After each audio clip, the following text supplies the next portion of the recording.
Hello student, welcome to civil body channel. आज हम लोग steel design of steel structure के कुछ इंपॉर्टेंट एमसीक्यू देखेंगे, जिसमें आज का हमारा सबसे पहला क्वेश्चन ये रहा। क्वेश्चन नंबर 1 क्या कह रहा है? Which of the following material is more elastic. इसमें से कौन सा मटेरियल ऐसा है जिसमें इलास्टिसिटी सबसे ज़्यादा होती है? पहला ऑप्शन हमारा क्या है? स्टील है या वुड है या प्लास्टिक है या रबड़ है। तो यहाँ पे जो हमें ऑप्शन देख के लग रहा है, वुड क्या होता है, इलास्टिसिटी होती है, उसमें नहीं होती। ठीक है, प्लास्टिक इलास्टिसिटी होती है, नहीं होती। रबड़ में इलास्टिसिटी होती है, इसमें भी नहीं होती। जो हमारा स्टील होता है उसमें क्या होता है, वो कैसा मटेरियल, इलास्टिसिटी उसमें होती है। ठीक है, तो हमारा जो क्वेश्चन नंबर 1 का जो ऑप्शन होगा, option number A is the right answer होगा। ठीक है, इसका आंसर कौन सा होगा? A is the right answer. Steel is more elastic. अब यहाँ पे क्वेश्चन नंबर 2 क्या कह रहा है? Which weight of the steel per cubic metre is taken as. 1 metre cube में स्टील का वेट कितना होता है? तो 1 मीटर क्यूब में जो स्टील का वेट होता है जो 7850 किलोग्राम पर मीटर क्यूब। तो यहाँ पे जो ऑप्शन क्या है, 7900, 3000, 1200 किलोग्राम, 800 किलोग्राम। तो यहाँ पे जो आसपास जो हमें आंसर दिख रहा है 7900 किलोग्राम, तो हम कौन सा ऑप्शन लगाएंगे? ए इज द राइट आंसर होगा हमारा। ठीक है, तो हम चलते हैं अपने नेक्स्ट क्वेश्चन की तरफ। नेक्स्ट क्वेश्चन हमारा क्या कह रहा है? The percentage of carbon in structural steel. Steel के अंदर जो है कार्बन की परसेंटेज कितनी होती है? तो यहाँ पे जो हमारा ऑप्शन होगा कौन सा होगा? जो हमारा स्टील होता है, स्टील के अंदर आप लोगों को ये याद होना चाहिए, स्टील के अंदर जो कार्बन की परसेंटेज होती है 0.20 से लेके 0.27 तक होती है। ये एग्ज़ाम में बहुत ही बार आया हुआ क्वेश्चन है, ये आने की संभावना है इसके। ठीक है, तो हमारा जो percentage of carbon in structural steel कितनी होती है? ए इज द राइट आंसर। 0.20 से लेके 0.27 तक होती है। ठीक है, अब हमारा नेक्स्ट क्वेश्चन है, क्वेश्चन नंबर 4 की तरफ चलते हैं। The percentage of sulphur in structural steel is restricted. Sulphur की मात्रा स्टील के अंदर किससे ज़्यादा नहीं होनी चाहिए? तो हमारा जो सल्फ़र होता है वो स्टील के अंदर कितना होता है? सल्फ़र कंटेंट जो होता है वो लाई करना चाहिए किस के बीच में होता है? 0.02 से लेके होता है 0.1% के बीच में होता है। ठीक है, अगर मान लीजिए इतनी परसेंटेज होनी चाहिए, तो यहाँ पे हमें इससे ऑप्शन कौन सा देखने को लग रहा है? 0.005, 0.15, 0.55, 0.75। तो यहाँ पे जो हमारा ऑप्शन कौन सा होगा? ऑप्शन जो होगा हमारा ए इज द राइट आंसर होगा। ठीक है, 0.005 होगा। ठीक है, अब यहाँ पे हम लोग दो चीज़ें और सीख लेते हैं। अगर सल्फ़र का कंटेंट जो है 0.10 से ज़्यादा हो गया तो स्टील में क्या फ़र्क पड़ेगा? तो जो है स्टील की क्या होगी? एक तो स्टील की क्या फ़र्क, स्टील का एक तो पहला क्या चेंज हो जाएगा? एक तो स्ट्रेंथ उसकी कम हो जाएगी। ठीक है, स्ट्रेंथ डिक्रीज कर जाएगी। स्ट्रेंथ क्या हो जाएगी? उसकी डिक्रीज कर जाएगी। ठीक है, और जो उसकी डक्टिलिटी होगी, दूसरा पॉइंट, उसकी डक्टिलिटी जो होगी वो भी क्या कर जाएगी? डक्टिलिटी भी उसकी डिक्रीज हो जाएगी। ठीक है, तो आप लोगों को ये याद होना चाहिए सल्फ़र कंटेंट कितना होता है स्टील के अंदर। अगर एग्ज़ाम में आता है तो आप लोगों को ये इतना रेंज याद करना, तो उसमें आप लोग ऑप्शन टिक करके आ जाएंगे। ठीक है, और हम अब चलते हैं अपने नेक्स्ट क्वेश्चन की तरफ। नेक्स्ट क्वेश्चन हमारा ये रहा, क्या कह रहा है? Size of the rivet is expressed by. Size of the rivet की अगर हम बात करें, रिविट की साइज हम कैसे एक्सप्रेस करते हैं? ठीक है, रिविट की या कैसे, एक तो लेंथ, पहला ऑप्शन क्या है? लेंथ ऑफ द सैंक, या डायमीटर ऑफ द सैंक, या टाइप ऑफ हेड, या नॉन ऑफ दी। जो हमारी रिविट आप लोग देखने में कैसी होती है? रिविट जो हम देखते हैं, रिविट कुछ इस तरह होती है। ठीक है, तो जो हम साइज ऑफ द रिविट को जो हम एक्सप्रेस करते हैं, वो जो डायमीटर होती है, डायमीटर ऑफ द सैंक जो होता है, उसी को हम बोलते हैं उसी से हम स्पेसिफाइड करते हैं कि साइज ऑफ द रिविट क्या होगी। ठीक है, डायमीटर ऑफ सैंक। ठीक है, इसको हम क्या बोलते हैं? सैंक बोलते हैं, और इसको हम क्या बोलते हैं? हेड बोलते हैं, हेड। और यहाँ से यहाँ तक जो होती है ये लेंथ ऑफ द रिविट होती है। ठीक है, तो हमारा कौन सा ऑप्शन होगा? Option number B is the right answer होगा। ठीक है, अब हम चलते हैं अपने नेक्स्ट क्वेश्चन की तरफ। नेक्स्ट क्वेश्चन आज का हमारा ये रहा। ये क्वेश्चन क्या है? The most commonly use rivet head. Rivet head में सबसे ज़्यादा कौन सा यूज होता है? तो यहाँ पे जो पहला ऑप्शन है snap head, pan head, flat head, all are correct, सभी सही हैं। ठीक है, रिविट हेड सबसे ज़्यादा कॉमनली सबसे ज़्यादा कौन सा यूज होता है? अब यहाँ पे हम स्नैप हेड की बात करते हैं। स्नैप हेड इसका दिखने में कैसा होता है, स्नैप हेड जो होता है हमारा कुछ इस तरह से हमें दिखता है, ठीक है, स्नैप हेड। और जो इसको हम बोलते हैं स्नैप हेड, ठीक है, स्नैप हेड। और दूसरा जो तो पैन हेड किस तरह दिखता है, पैन हेड जो दिखता है हमारा, ये हमारा क्या होगा, पैन हेड, पैन की तरह दिखता है। और एक तीसरा जो है हमारा, ये कैसा है, फ्लैट हेड। फ्लैट तो बिल्कुल फ्लैट होगा, तो ये कुछ इस तरह दिखता है, फ्लैट हेड, ठीक है, ये आप ऐसे कर लीजिए, फ्लैट हेड। तो यहाँ पे ये क्या होता है, इसको हम बोलते हैं डायमीटर ऑफ शैंक्स, ठीक है, इसको हम बोलते हैं हेड।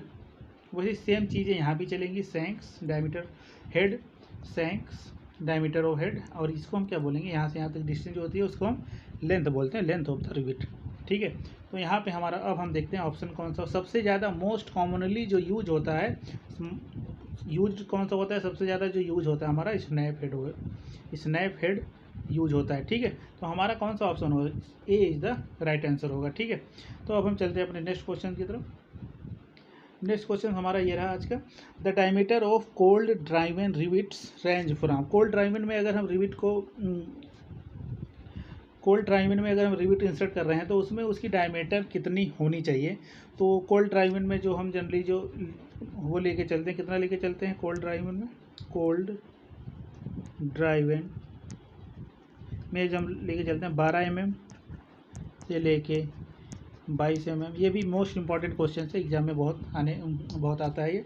तो यहाँ पे जो हमारा ये तो क्वेश्चन आप लोगों को याद ही करना पड़ेगा, ठीक है। तो हमारा बी इज़ द, इसमें कोई कॉन्सेप्ट नहीं है, क्वेश्चन नंबर 7 का B is the right answer, ठीक है। अब हम बात करते हैं rolled steel angle section.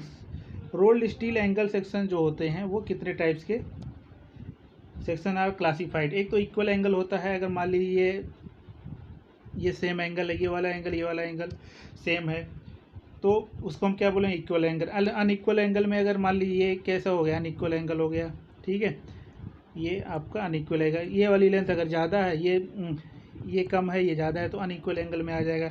Bulb angle shape कैसा होता है, उसमें हल्का सा राउंडेड होता है वो, ठीक है। तो यहाँ पे तीनों शेप जो होते हैं वो किसमें, रोल्ड स्टील एंगल सेक्शन में आते हैं। तो हमारा डी यहाँ पे कौन सा ऑप्शन होगा, D is the right answer होगा, ठीक है।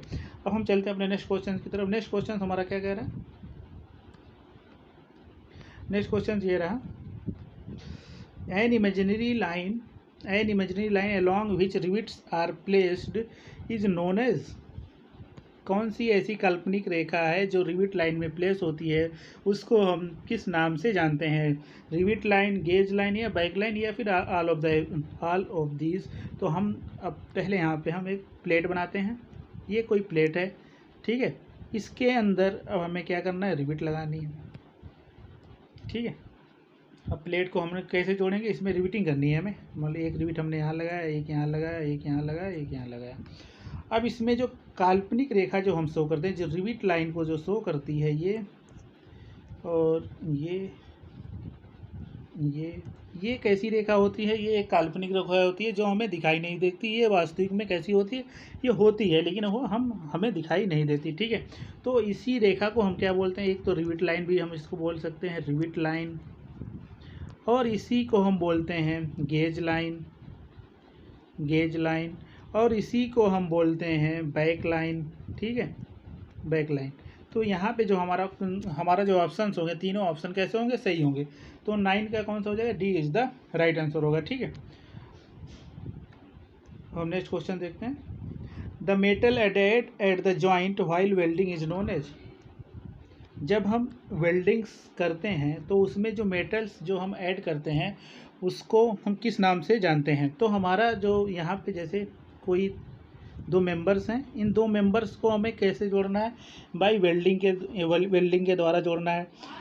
आप लोगों ने देखा होगा जब वेल्डिंग मशीन्स कहीं पे या आपके घरों में जब यूज करता है तो उसमें क्या होता है, एक तो जो वेल्डर होता है उसमें उसके हाथ में एक तो क्या होती है, एक तो मशीन होती है, मशीन में एक ऐसे करके रॉड लगी होती है। रॉड ये यही तो फिलर का काम करता है। इसी से तो क्या होता है, दोनों मेटल आपस में कैसे जुड़ते हैं। तो यहाँ पे ये करता है, यहाँ पे लगाता है तो इंसर्ट करता है यहाँ पे, तो ये मटेरियल से क्या करता है, फिल कर देता है। ये दोनों क्या होते हैं, फिर जॉइंट हो जाते हैं। वही जो रॉड वाली जो मटेरियल यूज करते हैं उसी को हम क्या बोलते हैं, इसी को हम बोलते हैं फिलर बोलते हैं, ठीक है, फिलर का मतलब होता है भरना किसी चीज़ को।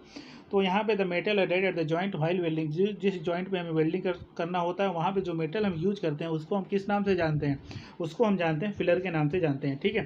तो हमारा क्वेश्चन नंबर 11 का B is the right answer. अब यहाँ पे हम एक क्वेश्चन और देख लेते हैं। क्वेश्चन नंबर 12 क्या है, the advantages of welding, welding का क्या एडवांटेजेस है। एक तो क्विक एंड इकोनॉमिक्स प्रोसेस है, क्विक बहुत जल्दी हो जाता है, ठीक है, वेल्डिंग तो जल्दी हो जाता है, एंड इकोनॉमिक प्रोसेस है, ठीक है, थोड़ा खर्चा भी इसमें कम आता है। और बेटर अपीयरेंस ऑफ जॉइंट, इसमें जो है जब क्या है, बेटर अपीयरेंस, जॉइंट जो है दिखने में अच्छा लगता है, ठीक है।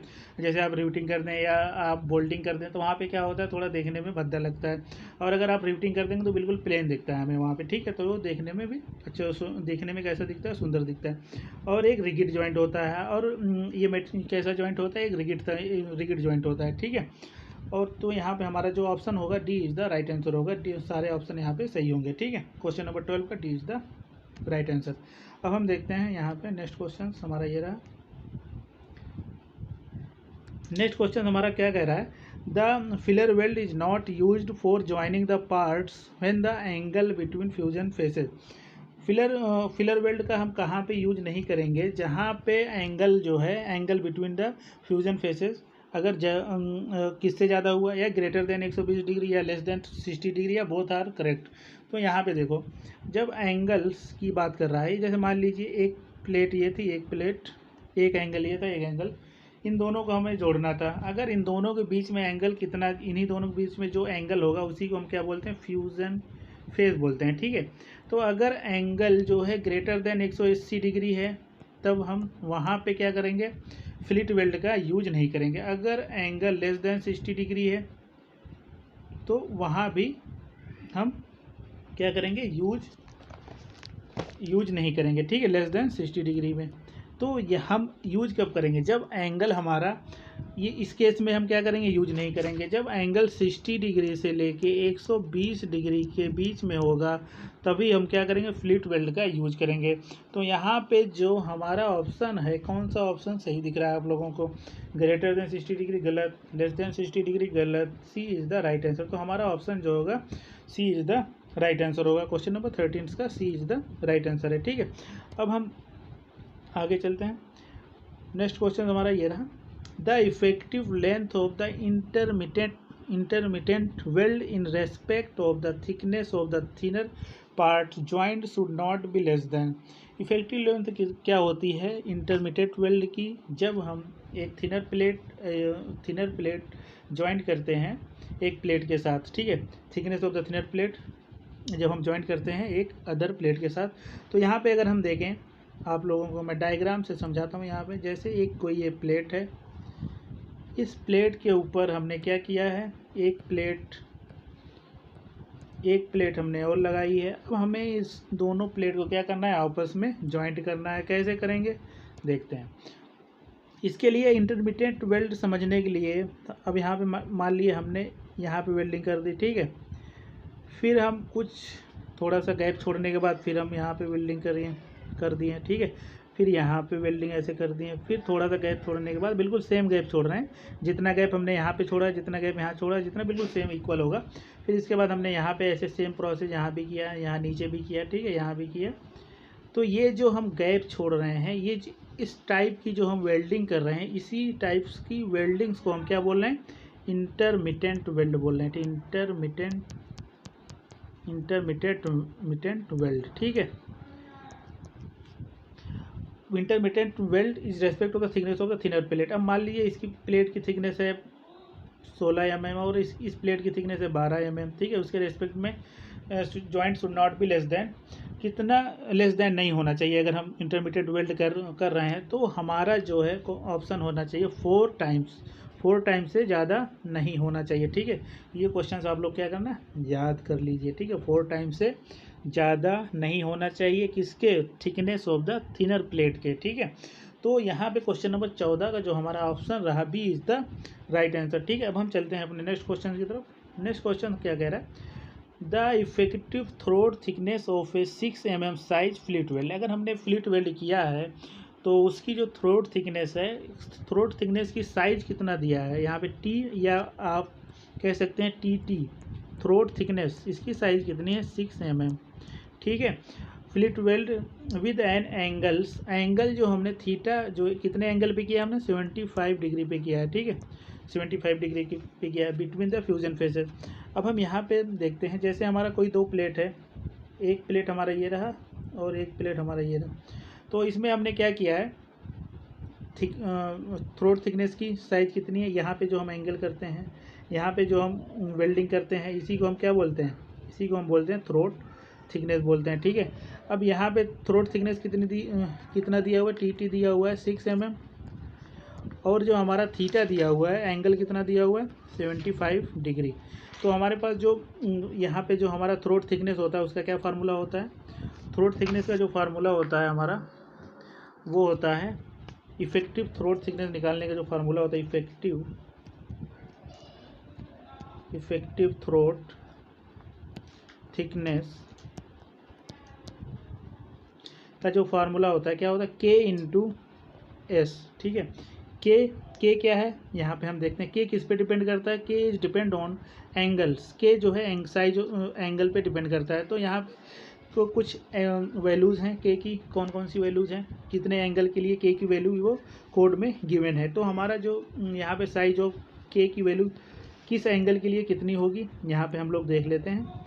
तो अगर आपका एंगल जो है 60 डिग्री से लेके 90 डिग्री के बीच में है, तो वहाँ पे के की वैल्यू जो होगी कितना होगा 0.7, और एंगल हमारा अगर 91 डिग्री से लेके 100 डिग्री के बीच में है, तो वहाँ पे के की वैल्यू कितनी होगी 0.65, और अगर हमारा 101 डिग्री से लेके 106 डिग्री तक है तो के की वैल्यू कितनी होगी वहाँ पे 0.60, और अगर हमारा एंगल 107 डिग्री से लेके 113 डिग्री तक है तो हमारा के की वैल्यू कितनी होगी 0.55।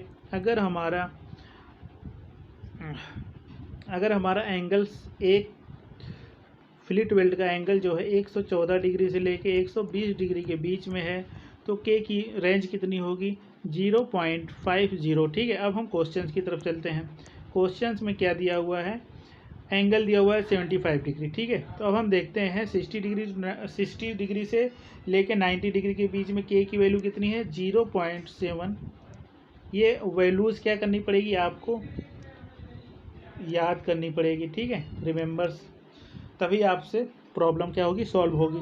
तो अब हम यहाँ पे देखते हैं के की वैल्यू 0.7 है, कैसे सॉल्व होगा, के की वैल्यू कितनी है 0.7, और साइज ऑफ द वेल्ड कितना दे रखा है 6 mm दे रखा, साइज कितना दिया है 6 दिया हुआ है। तो अब हम देखते हैं 6 इक्वल टू कितना हो गया 6 7 42, कितना आ जाएगा 4.2। तो हमारा जो साइज ऑफ द वेल्ड निकल इफेक्टिव थ्रोट थिकनेस जो आ गई कितनी आ गई 4.2। अब हम देखते हैं ऑप्शन की तरफ 4.2 है या नहीं है। तो यहाँ पे देखिए the effective throat thickness of 6 mm size fillet weld के लिए with an angle between 75 degree between the fusion faces. तो यहाँ पे जो हमारा कौन सा ऑप्शन होगा C is the right answer होगा, ठीक है। तो हम देखते हैं C is the right answer होगा।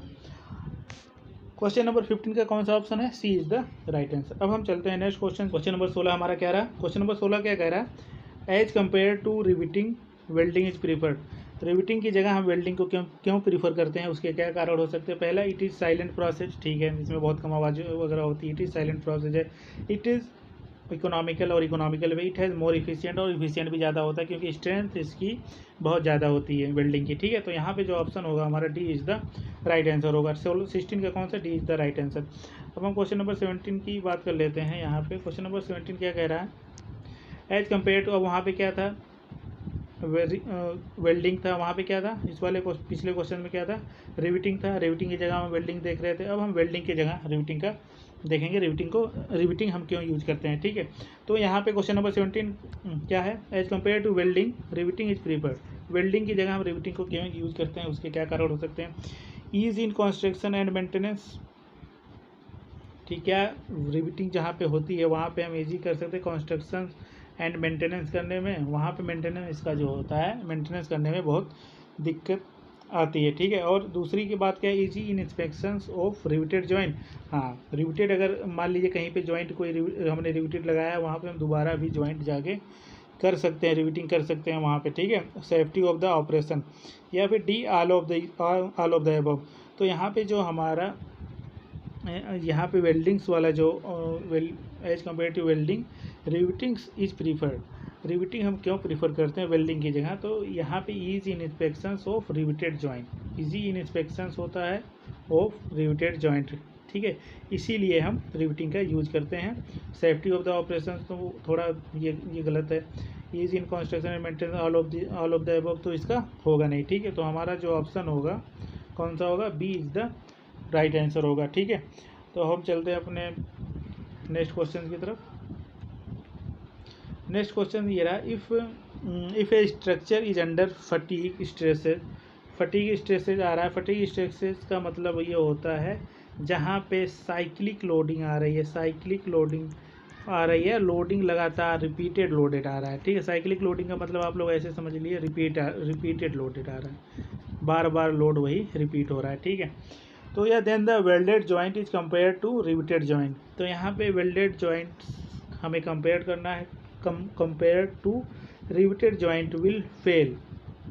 सबसे पहले अगर फटीग लोडेड, अगर कहीं पे साइक्लिक लोडिंग आ रही है तो वहाँ पे वेल्डेड जॉइंट सबसे पहले फेल होगा, या रिविटेड जॉइंट सबसे पहले फेल होगा, या कौन सा जल्दी फेल होगा और कौन सा बाद में फेल होगा, या फिर दोनों एक साथ फेल हो जाएंगे। तो यहाँ पे जो हमारा वेल्डेड जॉइंट है वो सबसे पहले यहाँ पे क्या करेगा? फेल करेगा। किस केसेस में?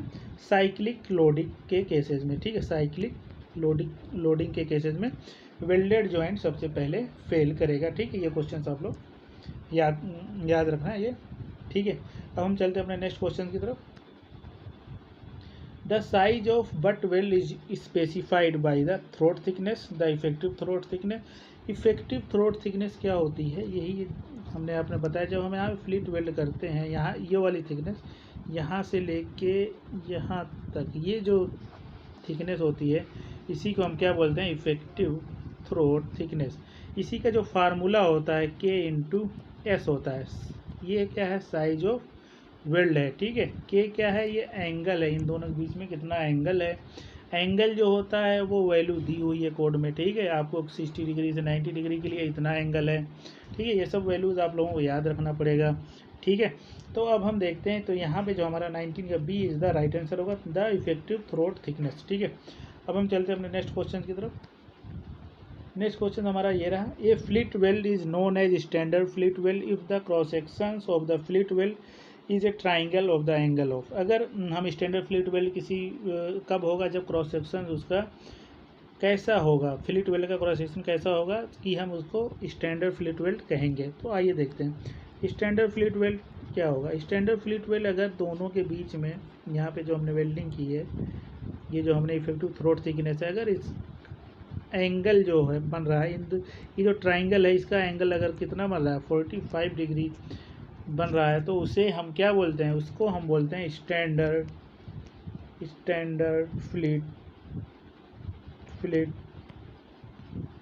वेल्ड, ठीक है। ये एंगल याद रखना, 45 डिग्री पे क्या होगा? स्टैंडर्ड फ्लिट वेल्ड होगा, ठीक है। तो यहाँ पे ए इज द राइट आंसर होगा, ठीक है। ये क्वेश्चन नंबर 10 पीछे छूट गया था। Generally the diameter of the rivet used in structural member is not less than.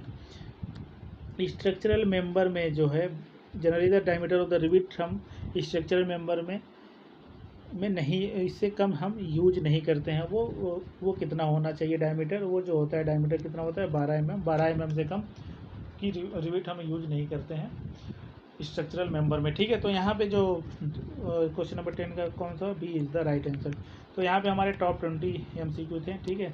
आप लोगों को कृपया चैनल पे बने रहें और चैनल को सब्सक्राइब एंड शेयर ज़रूर करें, ठीक है। अगर आप लोगों को पसंद आए तो इसको आगे भी शेयर करें, ठीक है। Okay, thanks.